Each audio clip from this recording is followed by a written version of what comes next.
Print and electronic media పాత్రికేయ మిత్రులందరికీ నా హృదయపూర్వక ధన్యవాదాలు. మీ అందరికీ నా నమస్కారాలు. మిత్రులారా, ముందుగా ఎన్నో ఏళ్లుగా ఎదురు చూస్తున్నటువంటి ప్రభుత్వ అవార్డులు, నంది అవార్డులు ఇవాళ తెలంగాణలో గద్దర్ ప్రజాయుద్ధం ఒక గద్దర్ అవార్డులు పేరిట సీఎం రేవంత్ రెడ్డి గారి గవర్నమెంట్ ప్రకటించడం మామూలు ఆనందం కాదు. Very very happy. అంటే ఇండస్ట్రీ యొక్క ఉనికిని గుర్తించి గౌరవించేందుకు సీఎం రేవంత్ రెడ్డి గారికి, వారి టీంకి నా నమస్కారాలు. అలాగే జాతీయ అవార్డు గ్రహీతలకి, పైడి సురేష్ గారు, జయరాజ్ గారి అవార్డులకి, కాంతారా గారి అవార్డుకి, అవార్డు గ్రహీతలందరూ కూడా ధన్యవాదాలు చెప్తున్నాను. తెలంగాణ ప్రభుత్వం ఏ విధంగా అయితే గద్దర్ అవార్డులు ప్రకటించిందో, అలాగే ఎన్నో ఏళ్లుగా ఎదురు చూస్తున్నటువంటి నంది అవార్డులు కూడా మన చంద్రబాబు నాయుడు గారు అక్కడ ప్రకటించాలని నేను మనస్ఫూర్తిగా విజ్ఞప్తి చేస్తున్నా. ఇక ముఖ్యంగా నేను మీ పాత్రికేయ మిత్రులందరినీ ఎందుకు విజ్ఞప్తి చేశానంటే, రీసెంట్గా ఇండస్ట్రీ మొత్తం పర్సంటేజ్ కావాలని మ్యాక్సిమం అబౌవ్ 80% అనే ఇష్యూ మీద చర్చలు జరుపుతూ both producer council and film chamber అనేక చర్చలు జరుపుతూ కొనసాగిస్తున్న దశలో ఎప్పుడు చర్చలు ఫలప్రదం అవుతాయా, ఎప్పుడు సినిమా ఇండస్ట్రీలో పర్సెంటేజ్ సిస్టమ్ వస్తుందా అని ఎదురు చూస్తున్న నాలాంటి సగటు నిర్మాతలందరికీ కూడా తీరని విఘాతం జరిగింది. ఈ మధ్య రీసెంట్గా ఒక విషయం ఏంటంటే, హరిహరి వీరమల్లు అనే సినిమాని ఆపడం కోసమే జూన్ 1 నుంచి బంద్ ప్రకటిస్తున్నారు పర్సెంటేజ్ కానీ ఇవ్వకపోతే అనే మాట రావడం అనేది చాలా దుర్మార్గం. It's a trash. అది ఉత్తిది, అది కరెక్ట్ కాదు. అందులో కుట్ర ఉంది. ఆ కుట్రదారులు ఎవరు తెలుసుకోవాలి అని స్వయంగా పవన్ కళ్యాణ్ గారు ఆఫీస్ నుంచి రావడం అనేది, స్వయంగా సినిమాటోగ్రఫీ మంత్రి దుర్గేష్ గారు మాట్లాడడం అనేది కరెక్ట్ కాదు. ఎందుకంటే మిత్రులారా, ప్రొడ్యూసర్ కౌన్సిల్ కానీ, ఫిల్మ్ ఛాంబర్ కానీ, అవి సినిమా పరిశ్రమ పాలనా సంస్థలు, ఆ 2 సంస్థలు కూడా బంద్ ప్రకటిస్తాను ఇప్పుడు చెప్పలా. డిసిషన్స్ ఆర్ గోయింగ్ ఆన్ అని చెప్పారు. దట్ ఇంకో విషయం చెప్తున్నా మీకు, బంధు అనేది ప్రజాస్వామ్యంలో ఒక బ్రహ్మాస్త్రం. ఎవరైనా బంధు ప్రకటించే ముందు సినిమా ఇండస్ట్రీలో అకార్డింగ్ టు నామ్స్ 3 వారాల ముందుగా తెలియపరచాలి. ఇదిగో పలానా ఇష్యూ మీద మేము ఫైట్ చేస్తున్నాం, అది ఇంకా కొలిక్కి రాలేదు కాబట్టి మేము బంధు ప్రకటించబోతున్నాం అనే విషయాన్ని నిర్మాతలకు 3 వారాల ముందు తెలియపరచాలి. This is norms, it's a preamble. 3 వారాల ముందు తెలియపరిస్తే రిలీజ్ డేట్ ఎవరు తెచ్చుకున్నారో, మేము రిలీజ్ డేట్ ఇచ్చుకున్నామండి, ఇంకో 2 వారాలు మేము రిలీజ్ చేస్తున్నామండి అని ప్రిపేర్ అయిన నిర్మాతలను ఇబ్బంది పెట్టకుండా ఉండడం కోసమే 3 వారాల ముందు తెలియపరచాలి according to norms. So June 1 bandh ప్రకటిస్తే, ఒకవేళ జూన్ 12 అంటే 2 వారాలు కూడా కాదు కదా, ఏ రకంగా మీకు హరిహర వీరమల్లుకి అది వర్తింపు చేస్తుందండి? అది కరెక్ట్ కాదు. పవన్ కళ్యాణ్ గారి మీద ఎవరైనా కుట్రమంటారు? తెలుగు చలనచిత్ర పరిశ్రమలో విశ్వవిఖ్యాత నట సార్వభౌమ ఎన్టీ రామారావు గారు, భారతదేశంలో ఎన్టీఆర్ మన తెలుగు జాతిని ఖ్యాతిని చేసిన మహనీయుడు. As a politician, as a CM, like this anything else. ఎంత గర్విస్తామో. తర్వాత మళ్ళీ మంచి గొప్ప పేరు తెచ్చుకొని ఈవేళ ఒక జనసేన పార్టీ పెట్టి ఈవేళ డిప్యూటీ సీఎం అయ్యారంటే వీఆర్ ప్రౌడ్ ఆఫ్ ఇట్. మన తెలుగు చిత్ర పరిశ్రమ మొత్తం గర్విస్తుంది. అది hats off to Pawan Kalyan garu. ఆయన సేవలను గుర్తుంచుకోవాలి. చంద్రబాబు నాయుడు గారికి సెల్యూట్. మేము పవన్ కళ్యాణ్ గారిని ఏ రకంగా దుర్మానం కాం, కానీ పవన్ కళ్యాణ్ గారు ఆఫీస్ ఆ రకంగా కరెక్ట్ కాదు రావడం. ఓకే, వచ్చిందనుకోండి, ఇష్యూ వస్తే మహాత్మా గాంధీ ఏమన్నాడు? ప్రపంచ యుద్ధాలను కూడా చర్చల ద్వారా ఆపొచ్చన్నాడు ఆయన. ఒక సీఎం, ఒక డిప్యూటీ సీఎంగా మీరు అక్కడ సీఎం చంద్రబాబు నాయుడు గారితో మాట్లాడి హరిహర వీరమల్లు అనే టాపిక్ మీరు ఎత్తకుండా, ఓకే మీ ఇండస్ట్రీ కష్టాల్లో ఉన్నప్పుడు రండి, మన సిట్టింగ్ చేసుకుందాం రండి, మాట్లాడుకుందాం రండి అని చెప్పుకుంటూ ఒక పెద్ద రోల్ ప్లే చేసి ఉంటే, ఒక చలనచిత్ర పరిశ్రమ బిడ్డగా మిమ్మల్ని మేము ఎంత గౌరవించేవాళ్ళం సార్. ఎంత బాగుండేది సార్, ఎంత బాగుంటుంది సార్. ఆ పని చేయండి సార్ పవన్ కళ్యాణ్ గారు. ఎందుకంటే పర్సెంటేజ్ సిస్టమ్ వల్ల ఇండస్ట్రీ ఇవాళ చాలా మేలు జరుగుతుందండి. పర్సెంటేజ్ సిస్టమ్ లేకపోవడం వల్ల ఇండస్ట్రీ సగటు నిర్మాత మొత్తం కొలాప్స్ అయిపోతున్నారండి ఇవాళ. మీరు నమ్మండి sir. Why? Because all malls, పీవాస్ మొత్తం ఇలాంటివన్నీ వచ్చేసిన తర్వాత సింగిల్ థియేటర్స్ ఇవాళ ఉనికి లేకుండా పోతుందండి. తెలంగాణలో 500 ఉన్న సింగిల్ థియేటర్లు ఇవాళ 200 చిల్లరకు వచ్చేసాయి. ఆంధ్రప్రదేశ్ 500 పైన ఉన్న సింగిల్ థియేటర్ 300 పైసలకు వచ్చాయి. సింగిల్ థియేటర్ లేకపోతే యొక్క ప్రేక్షకుల పరిస్థితి ఏమిటి? ఇవాళ మాల్స్లోని ఆటల్లోని ఇటువంటి సోకాడు థియేటర్స్లో రేట్స్ ఎంత ఉన్నాయి ఇవాళ, ఎంత బీభత్సమైన రేట్స్. ఆడికి వెళ్ళి ఏదైనా పాప్కార్న్ తింటేనే 500 రూపాయల, డ్రింక్ 200 రూపాయల, టికెట్ మొత్తం 200, 300 ఇలాగ అనుకుంటే సగటు ప్రేక్షకుడు ఎక్కడ సినిమా చూడగలుగుతాడు? ఏ రకంగా వెళ్ళగలుగుతాడు? ఇవాళ భారతదేశంలో సినిమా పరిశ్రమ అనేది సామాన్యుడికి వినోదం. అలాంటి వినోదాన్ని సగటు మనిషికి దూరం చేస్తుంది ఇవాళ బికాస్ ఆఫ్ దీస్ పాలసీస్. కాబట్టి సింగిల్ థియేటర్ బతికించుకోవాలి, దానికి పర్సెంటేజ్ సిస్టమ్ కావాలి. ఈ పర్సెంటేజ్ సిస్టమ్ అనేది ఇప్పుడు నుంచి కాదండి. నేను ఎందుకు ప్రశ్న పెట్టానంటే since 25 years the issue is going on. ఈ పర్సెంటేజ్ కావాలని కోరిన వాళ్ళు మేము కూడా ఒకటి, నేను కూడా ఒకటండి. ఆ రోజుల్లో మీరు నమ్మని మిత్రుల కిఎల్ నాన్నగారు ఉన్నప్పుడే ప్రొడ్యూసర్ కౌన్సిల్ అధ్యక్షుడిగా మేము విజ్ఞప్తి చేశాం. కాలా సి కళ్యాణ్ గారు ఉన్నప్పుడు విజ్ఞప్తి చేశాం. కాలా కిరణ్ గారు ఉన్నప్పుడు విజ్ఞప్తి చేశాం. కాలా అలాంటి దశలో మీరు నమ్మండి, ఇదే ఫిల్మ్ ఛాంబర్ ముందు టెంటలు వేశాం. అక్కడ ఓ సురేందర్ రెడ్డి గారు, ఓ నట్టి కుమార్ గారు, ఓ మోహన్ గారు, ఓ బెక్కం వేణుగోపాల్ గారు, నేను ఇంకా అనేక మందిని ఈ ఉద్యమాలు చేస్తున్నప్పుడు ఆదిశేషవరరావు గారు, తమ్ముడు భరద్వాజ్ గారు, కెఎస్ రామారావు గారు, చంద్రబాబు శ్రీనివాసరావు గారు, అచ్చిరెడ్డి గారు, కృష్ణారెడ్డి గారు పెద్ద మంది సంఘీపం ప్రకటించారు. ఎన్ని చేసినా ఏమీ కాల. వెళ్ళి స్వయంగా నేను వెళ్ళి రామారాయణ గారు రిక్వెస్ట్ చేశా, నారాయణ పర్సెంటేజ్ సిస్టమ్ కావాలి, అది మంచిది, ఈ సిస్టమ్ ఉండకూడదు, రెండో సిస్టమ్ ఉండకూడదు, నేను స్పీరియస్ పోతే మాట్లాడతాను, I am with you, I am with that moment అన్నాడు రామారాయణ గారు. మహానుభావుడు చేసి అయ్యారు. అది ఇప్పుడు తచ్చిన ఫలపరం కాల. ఆ తర్వాత అల్లు అరవింద్ గారిని రిక్వెస్ట్ చేశాం, నారాయణమూర్తి అందరం చర్చించుకున్న విషయం మీద ఏది మంచిగా చేద్దామన్నాడు ఆయన. కానీ మంచి అనే పర్సెంటేజ్ జరగల. మళ్ళీ సునీల్ నారాయణ గారిని రిక్వెస్ట్ చేశాం, అందరూ ఏం చెప్తా అదే మేము చేస్తామన్నాడు ఆయన. కానీ ఇది మంచి జరగల, పర్సెంట్ సిస్టమ్ ఇంప్లిమెంట్ కాలా. దిల్ రాజు గారిని రిక్వెస్ట్ చేశాం, నిజంగా దిల్ రాజు గారు నేను పర్సెంట్ సిస్టమ్కి యాక్సెప్ట్ అన్నాడు ఆయన ఆర్టిస్టులు. కానీ ఫలప్రదం కాలా. ఆ టైంలో అప్పుడు ఇండస్ట్రీ పెద్ద మహానుభావుడు మా గురువు దాసనారాయణ ఇంట్లో మా గురువు గారు కెఎస్ రామారావు గారు, తమ్ముడు భరద్వాజ్ గారు, నేను, సి కళ్యాణ్ గారు అందరం మీట్ అయ్యాం. మీట్ అయిన తర్వాత VNR Nageswararao distributor from Telangana, percentage system కావాలి, ఏ సిస్టమ్ కావాలి, ఆక్యుపేషన్ పర్సెంటేజ్ కావాలని కొందరు, 50-50 కావాలని కొందరు, ఇలా రకరకాల మాడుతున్నప్పుడు ఇది తప్పకుండా తేలుతాం. ముందు పర్సెంటేజ్ సిస్టమ్ పెట్టాలి, రెంట్ సిస్టమ్ ఉండకూడదు, లీ సిస్టమ్ ఎత్తేయాలి అనే దాని ముందు మీరు తీసుకురండి అని మేము విజ్ఞప్తి చేస్తే మా గురువు దాసనారాయణ దాన్ని యాక్సెప్ట్ చేశారు, ముందు తీసుకుని వెళ్ళారు. కానీ ఫలప్రదం కాదు, ఇంప్లిమెంట్ కాల.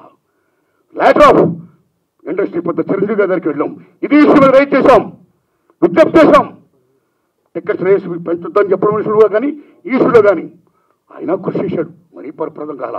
So this is a very big issue. Since 25 years this percentage system is going on, the issue is going on, not clearing. అది కావాలి. అలాంటిది ఇవాళ పర్సెంటేజ్ సిస్టమ్ కొలుక్కొచ్చే దశలో హరిహరి వీరమ్మలకి దీనికి ఒక లింకప్ పెట్టి ఏం సంబంధం అండి? ఏమీ సంబంధం లేదు.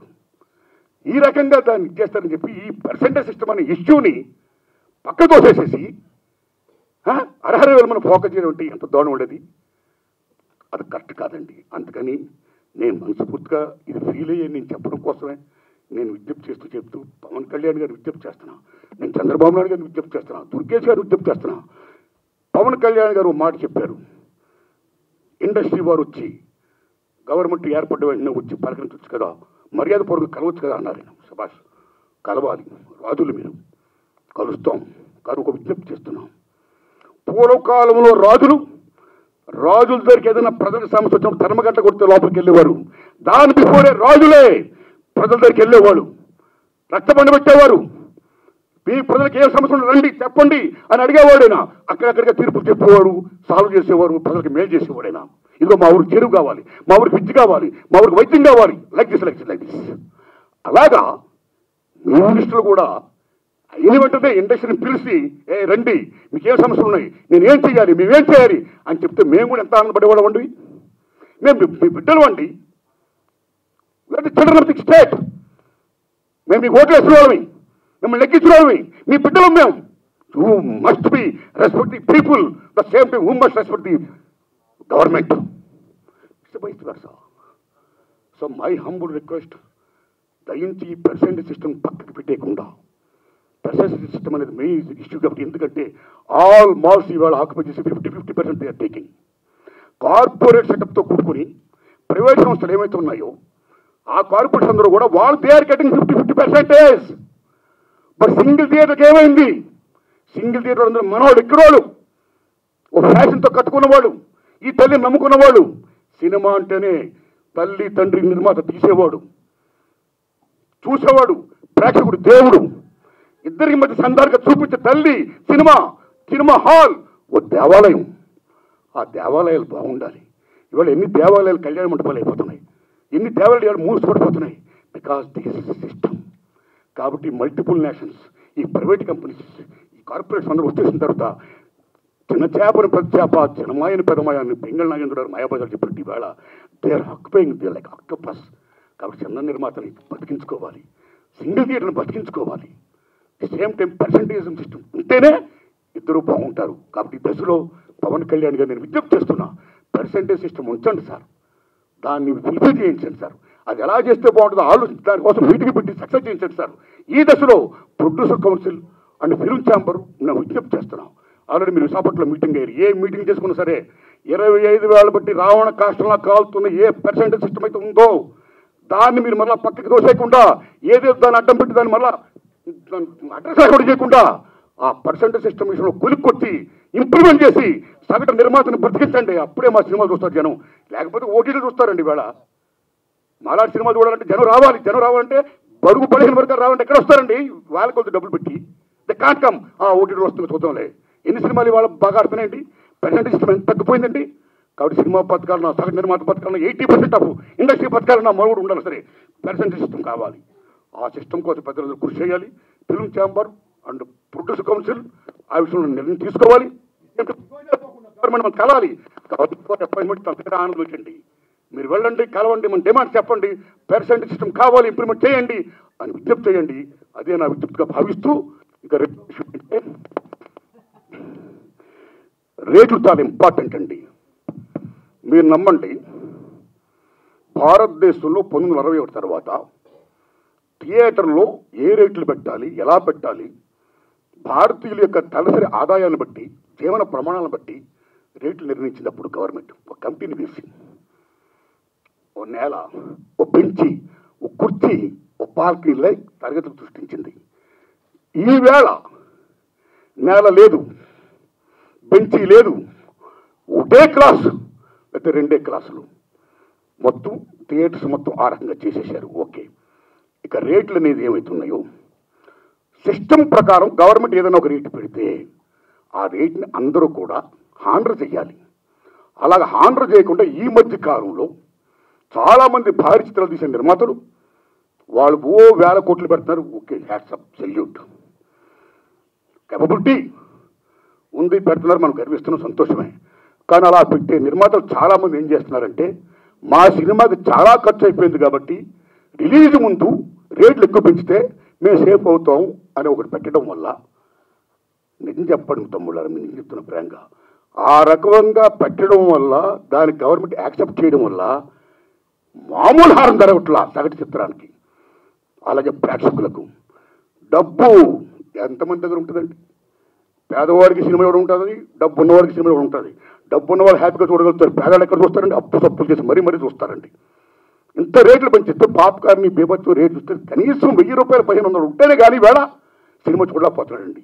సో సగటు ప్రేక్షకుడికి వినోదం అనేది చాలా చౌకగా వచ్చే సినిమా ఈవేళ కాస్ట్ అయిపోతే ఈ రేట్లు పెట్టడం వల్ల అదేం ధర్మం అండి? ఇదేం సంక్షేమ రాజ్యం అండి? What are respecting the system of the government. ఒక రేట్లు పెడితే ఎవరికైనా రేట్లు అలాగే హానర్ చేయాలి. వై? బికాస్ మీరు భారీ బట్టలు పెడుతున్నారు, పెట్టుకోండి. మీరు గొప్పగా తీస్తున్నారు, తీయండి, మేము గర్విస్తున్నాం. ప్రేక్షకుడికి ఎన్ని ఎందుకండి? సినిమా బాగుందా లేదా, దట్స్ ఆల్. సినిమా బాగుంటే చూస్తాడు, చూడడం. రేట్లు పెట్టడం పెట్టకపోవడం అనేది మీ ఇంట్రెస్ట్ పడి ఉంటుంది. భారీ సినిమాలు తీస్తున్నారు, ఓకే, సెల్యూట్. దానికి వాళ్ళ మీద రుద్దకూడదు. బాగుంటే ఆ డబ్బులు వాళ్ళు ఏం పెడుతున్నారు, ఆ డబ్బుతో మీరు కోట్లు సంపాదించవచ్చు. ఉదాహరణ, హాలీవుడ్లో 10 కమాండ్మెంట్స్ సిసిల్ పెట్టి ఇమ్యూనిటీ తీశాడైనా, మామూలు బడ్జెట్ కదా, వేలాది కోట్ల సినిమా తీశాడైనా. అండ్ బెన్హార్ వేలాది కోట్లు పెట్టి తీశారు ఆ సినిమాలు. మీరు నమ్మండి, 2 సినిమాలు కూడా బీభత్సమైన hits and Gone with the Wind. ఆ సినిమాలకి ఆ రోజుల్లో కోట్లు ఖర్చు అయితే మళ్ళా కోట్లు చేసి మీరు నమ్ముతారా తమ్ముళ్ళారా, గూసుబళ్ళల్లో డబ్బులు తీసుకొని వెళ్ళేవారు. అదే రేట్లు. మేము 10 కమాండ్మెంట్ తీసాం, మేము బెన్హార్ తీసాం, చాలా ఖర్చు పెట్టాం కాబట్టి రేట్లు పెంచండి అని అడగలా. కమ్ టు హిందీ ఫీల్డ్, కేఎస్ఎఫ్ మొగలేదాం అని జీపీ సిప్ గారు షోలే మామూలు సినిమాలో మొగలేదాం మీరు నమ్మండి 9 years తీసాడైనా అప్పు సప్పు చేసి మొత్తం పేపర్ తెచ్చి మామూలు బడ్జెట్ కాదు. ఆ సినిమా రిలీజ్ అయ్యే ముందు నేను చాలా అప్పు సప్పులు అయిపోయాను, 9 years పట్టింది, చాలా కోట్లు పెట్టేశాను, నాకు రేట్లు పెంచండి అని కేఎస్ఎఫ్ గారు అడగలా. సిస్టమ్, ఈ రెస్పెక్టెడ్ సిస్టమ్ ఏం రేట్లు ఆ రేట్లో సినిమా రిలీజ్ చేశాడైనా మీరు నమ్మని సినిమా పేపర్తో హిట్. నమ్ముతారా తమ్ముళ్ళరా? బెన్హార్ అండ్ 10 Commandments గూడ్స్ బళ్ళల్లో డబ్బులు లాభాలు తీసుకుని వెళ్తే లారీల్లో లాభాలు తీసుకుని వెళ్ళాడు కేఎస్ఎఫ్ గారు. మొగలైజాం అంటే సినిమా బాగుంటే లాభాలు వస్తే మీరు 2 కోట్లని పెట్టండి. So come to Telugu field, Lava Kusa Shankar Reddy garu తీశారు, 5 ఏళ్ళు పట్టింది, నాకు 5 ఏళ్ళు పట్టింది, నాకు చాలా ఖర్చు అయిపోయింది అని శంకర్ రెడ్డి గారు రేట్లు పెంచుకుని అడగలా. సినిమా రిలీజ్ అయింది, మీరు నమ్ముతారా? 5 years పైన సినిమా ఇప్పుడు దాకా లవ్ కుశ మిత్ర హిట్ లేదు తెలుగు సినిమా ఇండస్ట్రీలో. ఆయన అడగలా డబ్బులు, రేట్లు పెంచుకుని అడగలా. ఏ రేట్లు ఉన్నాయో ఆ రేట్లోనే ఆయన సినిమా రిలీజ్ చేశాడు. మీరు నమ్ముతారా తమ్ముళ్ళరా? ట్రక్కుల్లో లాభాలు వచ్చాయి, బళ్ళల్లో డబ్బులు వచ్చాయి. షోలే జీపీ గారు అడగలా, ట్రక్కుల లాభాలు తీసుకున్నాడైనా. కాబట్టి సినిమా బాగుంటే జనం వస్తారండి. మీరు ఇలా రేట్లు పెంచేసుకుంటా ఒక 1 week ఇలా చేసేసి మళ్ళీ మానేస్తా థియేటర్. నేను ఆటో మీద ట్రావెల్ చేస్తున్నప్పుడు తమ్ముడు మన సినిమా చూసేవా, అలా తమ్ముడు ఏ సినిమా చూసామంటే సినిమా చూడాలి ఉందండి కానీ చాలా రేట్లు పెట్టేశారండి ఫస్ట్ వీక్. నా ఫేవరెట్ యాక్టరే కానీ డబ్బులు లేవు, అప్పు చేయాలంటే కష్టంగా ఉంది, చూడలేకపోతున్నానండి. ఆ రకంగా ఎంత డ్యామేజ్ అవుతుందంటే సినిమాకి. ఇప్పుడు ఎందుకంటే రేట్లు పెంచుతారు? ఒక నామ్స్ ఉన్నాయి, you must respect the norms, you must respect the system. And అన్నింటినీ మించి సంక్షేమ రాజ్యం ఉంది. ఏ సగటు ప్రేక్షకుడు ఉన్నాడో ఆ సగటు ప్రేక్షకుడు భారతదేశంలో సినిమాయే వినోదం. ఆ వినోదం దూరం చేయకండి ఈ రకంగా పెట్టి. సో దిస్ ఈజ్ ఒక మాల్ ప్రాక్టీస్.